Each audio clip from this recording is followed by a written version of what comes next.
Nah, anak-anak, sebelum kita mengawali pembelajaran, alangkah lebih baiknya kita berdoa. Berdoa menurut agama dan kepercayaannya masing-masing. Berdoa dimulai.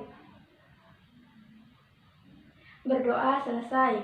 Anak-anak, ibu absensi terlebih dahulu ya. Ahmad, baik hadir. Dewi, ya. Fatimah, iya. Ilham, baik. Naila, iya. Rusdi, ya. Alhamdulillah semuanya hadir ya anak-anak. Nah, di sini sudah ada yang tahu kita akan belajar apa?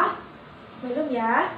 Nah, hari ini kita akan belajar di tematik kelas 4 semester 2, tema 7 indahnya keberagaman di negeriku, subtema 1 keberagaman suku bangsa dan agama di negeriku, pembelajaran 1. Di pembelajaran 1 ini kita akan belajar di muatan bahasa Indonesia dan IPA. Untuk itu, Ibu akan menginformasikan tujuan pembelajaran kita pada hari ini. Nah, yang pertama itu setelah mencermati dan membaca teks, siswa mampu menemukan dan menyebutkan informasi baru mengenai suku bangsa di Indonesia dengan tepat. Yang kedua, setelah berdiskusi, siswa mampu menuliskan pokok pikiran setiap paragraf dalam bacaan dengan benar. Yang ketiga itu, setelah melakukan percobaan dan pengamatan, siswa mampu menjelaskan pengertian gaya terhadap benda, pengertian gaya otot, dan pengaruhnya terhadap benda dengan tepat. Nah, itu tadi untuk informasi tujuan pembelajaran kita pada hari ini. Silakan anak-anak semua dipersiapkan alat tulisnya dan dibuka buku siswanya. Nah, sudah semua? Ya, baik. Di sini ada gambar keberagaman suku. Tentu kalian sudah pernah tahu kan tentang kalimat Bhinneka Tunggal Ika. Apa itu kalimat Bhinneka Tunggal Ika? Ya, kalimat tersebut ada dalam lambang burung Garuda Pancasila. Bhinneka Tunggal Ika ini merupakan lambang negara Indonesia. Nah, Bhinneka Tunggal Ika ini artinya apa? Iya, betul sekali, berbeda-beda tetapi tetap satu. Nah, Bhinneka Tunggal Ika ini terdapat dalam kitab Sutasoma karangan Emputan Tular. Emputan Tular ini hidup pada zaman Kerajaan Majapahit sekitar abad ke-14. Nah, dalam buku Sutasoma, pengertian Bhinneka Tunggal Ika ini lebih ditekankan pada keanekaragaman agama dan kepercayaan di kalangan masyarakat Majapahit. Nah, di situ ada soal mengenai perbedaan apa saja yang ada di Indonesia. Nah, jawabannya apa anak-anak? Ya, betul sekali. Perbedaan agama, asal-usul, suku daerah, kebudayaannya tentu bermacam-macam. Bahkan tarian tradisionalnya berbeda, pakaian adatnya berbeda, bahkan rumah adatnya pun juga berbeda. Yang kedua, bagaimana sikap kalian terhadap perbedaan yang ada di Indonesia? Ya, perbedaan ini bukan menjadi suatu alasan untuk kita saling bermusuhan dengan orang lain atau bermusuhan dengan suku lain. Tentu dengan perbedaan inilah untuk kita saling menghormati dan saling rukun terhadap warga masyarakat Indonesia. Nah, anak-anak silakan dibuka buku siswanya kembali halaman 1. Sebelum itu, Ibu akan membagi kalian menjadi beberapa kelompok. Yang kelompok 1 itu terdiri dari Ahmad, Dewi, dan Fatimah. Yang kelompok 2, Ilham, Naila, dan Rusdi. Nah, silakan kalian, di situ ada teks mengenai suku bangsa di Indonesia. Ibu beri waktu membacanya 2 menit. Nah, kalian sudah membaca buku tadi mengenai ya suku bangsa di Indonesia. Sekarang di situ kalian cari kata sulit beserta artinya, tulislah dalam tabel berikut yang di dalam buku siswa masing-masing ya. Nah, yang kedua itu kalian cari pokok pikiran paragraf dari bacaan tersebut. Tadi pokok pikiran paragrafnya ada berapa? Ya, ada 2, berarti cari pokok pikiran paragraf 1 apa dan pokok pikiran paragraf 2 itu apa. Diskusikan dengan kelompok kalian. Nah, cara menuliskan pokok pikiran paragraf itu seperti apa? Nah, ada 3 cara. Yang pertama itu membaca seluruh kalimat dalam paragraf. Nah, yang kedua itu Ia menandai kalimat awal, kalimat akhir, atau kalimat awal dan kalimat akhir paragraf. Dan yang terakhir, yang ketiga, menandai pokok pikiran yang terdapat di awal, akhir, atau awal dan akhir pada paragraf. Berikut tadilah untuk menentukan pokok pikiran pada paragraf. Nanti kalian diskusikan dengan kelompok kalian masing-masing ya. Paham anak-anak? Iya, paham ya? Nah, dari kegiatan sebelumnya, kalian mengetahui bahwa di Indonesia terdapat berbagai ribuan suku bangsa. Nah, di sini Ibu ada contoh keberagaman suku bangsa. Yang pertama itu di sini ada yang tahu? Iya, suku Bani dari Papua. Yang ini? Iya, betul sekali, suku Tengger. Dan yang ini? Iya, betul sekali, suku Nias. Nah, tadi kan setiap suku bangsa kemungkinan memiliki kebiasaan dan cara hidup yang berbeda, anak-anak. Salah satu contoh perbedaan cara hidup adalah transportasi. Pada zaman dahulu, alat transportasi menggunakan tenaga hewan seperti pada gambar berikut. Nah, ini Ibu ada gambar alat transportasi pada zaman dahulu. Nah, di sini ada bendi, ada pedati sapi dan pedati kerbau. Nah, di sini banyak sekali persamaannya anak-anak. Salah satunya yaitu sama-sama menggunakan hewan untuk menarik beban. Sekarang kalian coba dijawab apa yang terjadi saat kuda menarik bendi. Ya, kelompok 1, betul sekali, bendi akan bergerak ke arah kuda. Yang kedua, apa yang terjadi saat kerbau atau kuda menarik pedati? Ya, kelompok 2. Ya, betul sekali. Nah, pedati akan bergerak ke arah kerbau atau kuda. Nah, selanjutnya anak-anak di situ ada ayo mencoba. Sekarang lakukan kegiatan sederhana berikut. Yang pertama itu dorong meja belajarmu pelan-pelan hingga bergeser sedikit, lalu tarik ke posisi semula. Nah, yang kedua itu angkat tas sekolahmu lalu letakkan kembali ke posisi semula. Yang ketiga, ambil selembar kertas tak terpakai, lalu lipat atau remaslah kertas tersebut. Dari kegiatan tersebut nanti kalian isilah tabel seperti pada gambar berikut.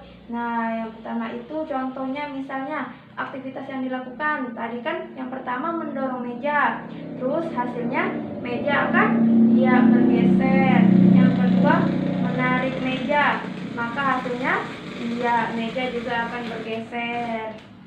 Nah, aktivitas yang telah kalian lakukan terhadap meja sehingga bergeser disebut gaya. Aktivitas yang kalian lakukan terhadap tas sekolah yang kamu angkat disebut gaya juga. Aktivitas yang kalian lakukan terhadap kertas sehingga bentuknya berubah disebut gaya. Lalu, apa itu gaya? Ada yang tahu? Iya, betul. Gaya adalah dorongan atau tarikan yang dapat menyebabkan benda bergerak dan berubah bentuk. Nah, anak-anak, sekarang kalian buka buku siswanya bagian ayo mengamati. Di samping Ibu sudah ada gambar beserta soal. Silakan nanti kalian jawab berdasarkan soal. Di sini sudah ada jawabannya. Nanti ditinggal dicocokkan saja. Itu nomor 1. Apa yang menyebabkan mobil pada gambar di samping dapat bergerak? Siapa yang mau menjawab nomor 1? Iya, Dewi. Jawabannya apa? Iya, mobil bergerak karena adanya gaya otot. Betul ya anak-anak, Ibu tempel. Tepuk tangan untuk Dewi. Karena Dewi bisa menjawab, Ibu kasih reward. Selanjutnya untuk nomor 2, apa yang menyebabkan lampu dapat menyala? Siapa yang mau menjawab? Ya, Ahmad. Ya, lampu dapat menyala karena adanya aliran listrik. Nah, Ibu tempel dulu ya. Tepuk tangan untuk Ahmad. Ahmad mendapat reward. Selanjutnya nomor 3. Apa yang menyebabkan jarum menempel pada batang magnet? Siapa yang mau menjawab? Fatimah? Baik, jawabannya apa? Iya, karena jarum dapat menempel karena adanya tarikan gaya magnet.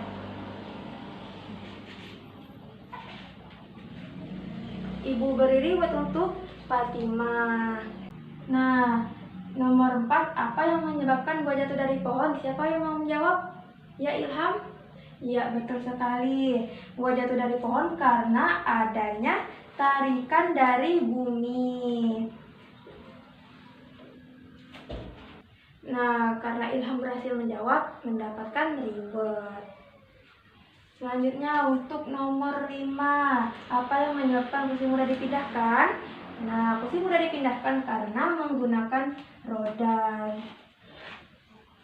Nah, itulah anak-anak untuk jawaban dari soal tersebut. Perhatikan contoh kegiatan gaya otot berikut. Nah, di sini ada 4 gambar. Silakan kalian diskusikan dengan kelompok kalian. Apa yang dimaksud dengan gaya otot? Dan yang kedua, perhatikan contoh gaya otot di sini. Lalu, apa pengaruh gaya otot terhadap benda yang dikenai gaya pada setiap gambar? Nah, sekarang buka kembali buku siswanya halaman 8. Di situ ada contoh teks bacaan mengenai seni gerabah di Indonesia. Silakan kalian baca dalam hati bersama teman kelompoknya. Ibu beri waktu 2 menit ya. Nah, setelah kalian membaca tadi, apa itu gerabah? Ya, gerabah itu adalah dalam Kamus Besar Bahasa Indonesia merupakan alat-alat dapur untuk masak, memasak dan sebagainya yang dibuat dari tanah liat yang kemudian dibakar, misalnya kendi, belanga. Memang awalnya pembuatan gerabah ini untuk memenuhi kebutuhan alat dapur. Namun dalam perkembangannya seni kerajinan gerabah meluas dan menghasilkan beraneka macam benda. Nah, di sini Ibu ada contoh gambar dari gerabah Kasongan, ada kendil maling dari Banyumule, gerabah dari Pulau Owu, dan pembuatan gerabah di Papua. Setelah kalian membaca tentang seni gerabah di Indonesia, nanti silakan didiskusikan mengenai informasi baru yang kalian dapatkan dalam teks seni gerabah di Indonesia. Tulislah hasilnya di buku catatan kalian, dikumpul pada pertemuan selanjutnya. Paham anak-anak? Ada yang mau ditanyakan? Baik, sudah paham ya?